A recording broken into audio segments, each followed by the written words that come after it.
Hello everyone, I hope कि आप सब फिट होंगे, मज़े कर रहे होंगे। तो चलिए चीज़ों को समझते हैं, ठीक है, स्वस्थ भी होंगे।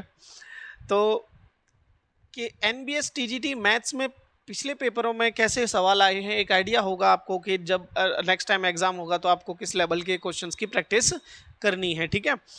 थोड़ा स्टार्टिंग में मेरे से गड़बड़ हो जाता है, बाकी क्वेश्चन पे ध्यान दो, ठीक है।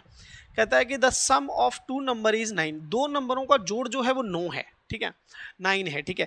तो अगर मैं फर्स्ट नंबर मान लेता हूं, लेट, ठीक है ना, ये लिखना नहीं है आपको, मैं बस आपके लिए समझाने के लिए लिख रहा हूँ। Let first number equals to x. अगर मैं पहला नंबर एक्स मान लेता हूँ तो सेकंड नंबर मेरा क्या होगा भाई? सेकंड नंबर मेरा होगा 9 माइनस एक्स, क्योंकि दो का जोड़ 9 है और अगर एक पता है तो अगला कैसे निकलता है, सब में से माइनस कर लो, ठीक है। 9 माइनस एक्स हो गया। कहता है and sum of their reciprocal is 9/20, कि इनके रेसिप्रोकल का सम मतलब पहले का 1/x जमा 1/9 माइनस एक्स, इनका सम जो है आपके पास कितना है? 9/20 है, ठीक है। ये क्वेश्चन आपको सॉल्व करनी है। उसके बाद आपको ये बताना है कि नंबर क्या थे और फिर उनका डिफरेंस बताना है। Then the difference of the numbers, के नंबर्स के बीच में डिफरेंस कितना था, ठीक है।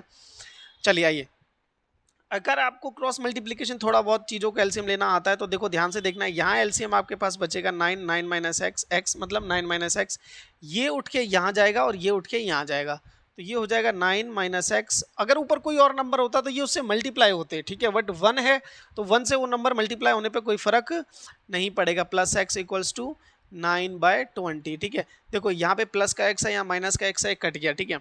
आपके पास इक्वेशन बची 9, ठीक है। इसको अंदर मल्टीप्लाई करो तो ये हो जाएगा 9x और यहाँ पर हो जाएगा माइनस एक्स का स्क्वायर। और जब आप फर्दर सॉल्व करोगे तो यहाँ पर 9/20 इक्वल टू में आपको लिखना पड़ेगा, ठीक है। यहाँ अब ऊपर 9 है, यहाँ पर भी ऊपर 9 है। अब देखो ये चीज़ें कट सकती हैं, आपको यही मैथमेटिक्स है कि ये कट गई, क्यों? क्योंकि ऊपर कोई चीज़ और प्लस माइनस में है ही नहीं, ये भी मल्टीप्लीकेशन में है और ये भी इसके साथ डिवीजन में है, ठीक है। तो अगर आप क्रॉस मल्टीप्लाई करोगे तो ये बटे में आके तब भी कैंसिलेशन हो जाएगी, ठीक है। फिलहाल हम क्या करेंगे, 20 को यहाँ भेजेंगे और नीचे वाली टर्म को यहाँ भेजेंगे, तो हमारे पास जो आंसर आएगा वो क्या मिलेगा? हमको एक इक्वेशन मिलेगी, that is 9x minus x का स्क्वायर। इन दोनों टर्म्स को हम इधर लेके आएंगे तो साइन इनके बदल जाएंगे, तो ये माइनस का एक्स स्क्वायर है प्लस का हो जाएगा, प्लस का 9x है तो ये माइनस का 9x हो जाएगा और plus 20 equal to 0। It's a quadratic equation. आपको मेथड पता है, दो मेथड से क्वाड्रेटिक, 3 से सॉल्व होती है, ठीक है। बहुत सारे ऐसे तो तरीके हैं, शॉर्टकट तो ट्रिक्स बहुत लोग लगा लेते हैं, बट मेनली जब हम एकेडमिक्स में पढ़ाते हैं तो 3 तरीके हैं, कंप्लीटिंग द स्क्वायर, फैक्टराइजेशन और क्वाड्रेटिक फार्मूला, जो आपने श्रीधराचार्य फार्मूला जिसको कहते हैं, ठीक है। चलिए आइए स्प्लिट द मिडल टर्म करते हैं। तो एक्स का स्क्वायर, ऐसे दो नंबर आपको सोचने जिनका प्रोडक्ट 20 आए और जोड़ने पे 9 बने, मतलब जोड़ने घटाने पे 9 बने। तो आपको पता है ऐसा दो लोग करते हैं, -5x और -4x प्लस 20 इक्वल टू 0। ये बहुत सारी जब आप इक्वेशंस प्रैक्टिस कर लोगे ना तो ये नॉर्मली दिमाग में आएगा आपके, ठीक है। चिंता करने की जरूरत नहीं है कि ये हमें कैसे आएगा दिमाग में, ये आएगा ऑटोमेटिकली आएगा। बहुत सारे इक्वेशंस प्रैक्टिस करो, आएगा। देखिए यहाँ से x कॉमन आ गया तो यहाँ से x -5 बचा आपके पास, यहाँ से -4 कॉमन आ गया तो यहाँ से x -5 बचा इक्वल टू 0। आप बोलोगे यहाँ पे तो प्लस है, यहाँ माइनस कैसे आ गया? ब्रैकेट के साथ जब माइनस ऑफ कॉमन लिया है ना आपने, जब इसको फिर फर्दर खोलोगे ना फिर से तो वही ऊपर वाली इक्वेशन बन जाएगी, ठीक है। इसलिए माइनस अंदर लिखना पड़ता है, ठीक है, क्लियर है, क्योंकि कॉमन लिया हुआ है। अब देखो x -5 कॉमन है तो x -5 एज इट इज आ गया, और अगर आप सॉल्व करोगे तो यहाँ पे आपका x बचा और यहाँ पर आपका -4 बचा इक्वल टू 0। इन दो चीज़ों का प्रोडक्ट 0 है, इसका मतलब है या तो ये 0 है या तो ये 0 है।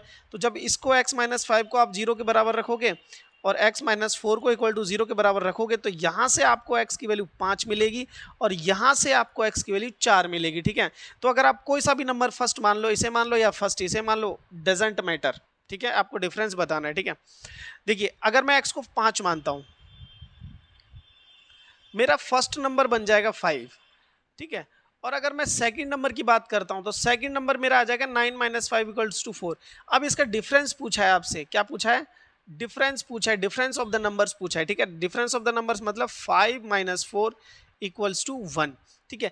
और अगर आप 4 रखते हो, देखो उसको भी चेक कर लेते हैं, अगर आप पहले नंबर को 4 लेते हो तो नेक्स्ट नंबर आपका क्या बनेगा? 9 - 4 इक्वल्स टू 5 बनेगा। तो अब डिफरेंस अगर आप निकालोगे, ठीक है, तो डिफरेंस आप एक तो 4 - 5 कर सकते हो, एक 5 - 4 कर सकते हो, ठीक है, 2 कर सकते हो।